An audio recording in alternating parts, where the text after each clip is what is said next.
अस्सलाम वालेकुम। आज मैं आपको स्टील बाइंडिंग दिखाऊंगा कि किस तरीके से स्टील बाइंडिंग होती है और वो उसकी क्या फ़ाइनल लुक क्या आती है, कैसे कैसे, ताकि आप लोगों को इस चीज़ का पता आइडिया हो जाए। ये एक टोटल आरसीसी स्लैब का स्ट्रक्चर है। स्लैब की दो किस्म होती हैं, एक होती है आरबीसी और एक होती है आरसीसी। जो आरबीसी होती है उसमें होता है ब्रिक भी इस्तेमाल हो रही होती है।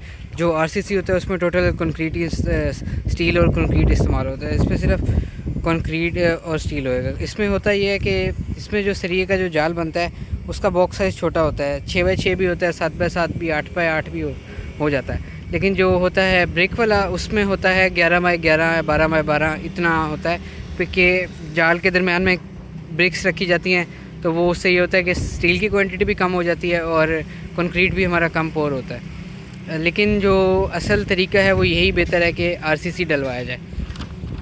तो ये स्ट्रक्चर है, ये इसकी मेरे सामने ड्राइंग है। ये इसमें आपको बीम्स वगैरह और वो सारा स्टील की क्या क्या लेआउट है वो मैं आपको थोड़ा बहुत समझाता हूँ। ये आगे एक शेड बन रहा है। इस शेड पे एक सरिया का जो जाल है वो नीचे बन गया है, वो 8x8 का है, और एक ये प्लिंथ बीम डला है ये पूरा। इसमें से पिकअप कॉलम्स ऊपर जाएंगे, इसके एलिवेशन में ऊपर कॉलम्स बनने हैं, तो वो पिकअप कॉलम्स हैं। ये जो आपको थोड़ा सा ऊपर सरिया नज़र आ रहा है, ये जाल के ऊपर वाला ये जो नज़र आ रहा है, ये जो है ये एक्सेस स्टील इसको कहते हैं। इससे ये इसलिए डाला जाता है कि उसकी स्लैब की स्ट्रेंथ को बढ़ाने के लिए। और स्लैब में सरिया जो डलता है वो रिकमेंडेड होता है कि 60 ग्रेड का डाला जाए। 60 ग्रेड का मतलब ये है कि उसकी जो स्ट्रेंथ है वो 60,000 PSI है। लेकिन इसमें जो सरिया यूज़ हुआ है वो हमने किया है 80 ग्रेड, उसकी स्ट्रेंथ 80,000 PSI है। और ये बीम है, अब ये वाला बीम B8 बीम है। इसमें 3 सरिये 6 सूतर के नीचे हैं और 5 सरिये 6 सूतर के ऊपर हैं। ये एक हैवी बीम है। हैवी इसलिए किया गया है क्योंकि ये पूरा इस कैंटिलीवर को सपोर्ट कर रहा है। ये जो ब्रिज आगे निकल रहा है और आगे जाके ये यहाँ से इसका सेक्शन और चेंज हो जाता है। ये तकरीबन टी शेप नहीं, एल शेप कह सकते हैं इसे। एल शेप में ये बीम बन जाता है। ये थोड़ा सा इधर को एक्सटेंड हुआ और इसकी नीचे भी लटक भी है। और आगे यहाँ भी ऐसे ही है। ये जो एक्सेस स्टील होता है ना, ये कमरे के चारों साइड्स पे डल रहा होता है। जैसे ये देखें, ये यहाँ भी डल रहा है, ये डल रहा है एक्सेस स्टील, ये डल रहा है एक्सेस स्टील, ये डल रहा है एक्सेस स्टील इन दोनों वॉल्स पे, और ये डल रहा है एक्सेस स्टील। ये वाला है, ये जो दोनों वॉल्स पे डल रहा है, ये यहाँ तक डलेगा। फिर कुछ जगह होती है जहाँ पे स्लैब डाउन की जाती है। स्लैब डाउन इसलिए की जाती है कि ऊपर फिर वॉशरूम वगैरह अगर आना है तो वॉशरूम में पी ट्रैप वगैरह लगना होता है, तो उसकी स्पेस हमें चाहिए होती है। इस वजह से स्लैब को डाउन करना पड़ता है। तो रिकमेंडेड ये होता है कि जहाँ स्लैब डाउन के करें वहाँ हम थोड़ा सा इसको लिंकेज दे देते हैं। इसको अगर स्टील फिक्सर्स की दुकान में बोला जाए तो उसको वो चिमटा कहते हैं कि चिमटा यहाँ बना दिया है, बेंड, ये जैसे ये बेंड दिया हुआ है ऐसे बेंड देना चाहिए। और ये इसका स्टेयर का स्टील है। इसमें ये 6x6 इंच का पूरा ग्रिड बनी है और ये टोटल स्टेयर भी 6 फीट वाइड है।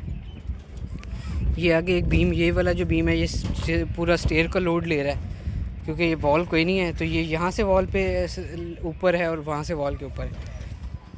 फिर ये वाला जो बीम, बड़े वाला बीम आपको नज़र आ रहा है, ये भी इसीलिए है कि ये जो ब्रिज हमारा जिस पे मैं अभी चल रहा हूँ इसको सपोर्ट करने के लिए। आप देख रहे हैं ब्रिज पे काफ़ी सरिया इस्तेमाल हुआ है। एक जाल नीचे बना है, एक फिर उसके ऊपर दोबारा डबल जाल दोबारा बना है। ये यहाँ भी बीम है। और ये वाला जो सरिया ऊपर निकला वो ये ऊपर वाली जो स्टेयर यहाँ से जाएगी ये उसके लिए निकला।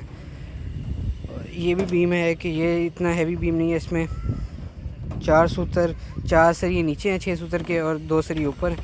ये जो वाला जो बीम ये जो ऊपर को निकला हुआ ना, ये इसलिए निकला हुआ क्योंकि यहाँ ऊपर एक वॉल आनी है।